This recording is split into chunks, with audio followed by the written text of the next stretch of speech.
పేరు మీద బల ప్రదర్శన యాత్రలు చేస్తున్నా కూడా జగన్మోహన్ రెడ్డి గారి మీద ఏ ఆంక్షలు ఎందుకు లేవు? ఒకవైపు జగన్మోహన్ రెడ్డి గారు అక్రమ పొత్తు పెట్టుకున్నారు బీజేపీతో, మోడీ గారి దత్తపుత్రుడిగా ఉన్నాడు, అందుకు ఆంక్షలు లేవా? లేకపోతే జగన్మోహన్ రెడ్డి గారి దగ్గర డబ్బులున్నాయి కాబట్టి బల ప్రదర్శన చేయడానికి జనాన్ని పోగు చేయగలడు కాబట్టి, లేదా పోలీసులను కొనుక్కోగలడు కాబట్టి జగన్మోహన్ రెడ్డి గారి మీద ఏ ఆంక్షలు లేవా? ప్రభుత్వం సమాధానం చెప్పాలి, చంద్రబాబు గారు సమాధానం చెప్పాలి. ఈరోజు నిన్న ఇద్దరు చనిపోవడం జరిగింది. మరి దానికి బాధ్యులు ఎవరు?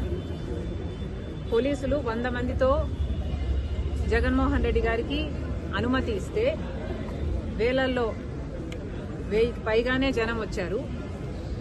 మరి పోలీస్ డిపార్ట్మెంట్ ఇంటెలిజెన్స్ ద్వారా మీకు తెలియలేదా? జగన్మోహన్ రెడ్డి గారు వచ్చిన తర్వాత ఈ జనం వచ్చారా? జనం అక్కడే ముందు నుంచే ఉంటే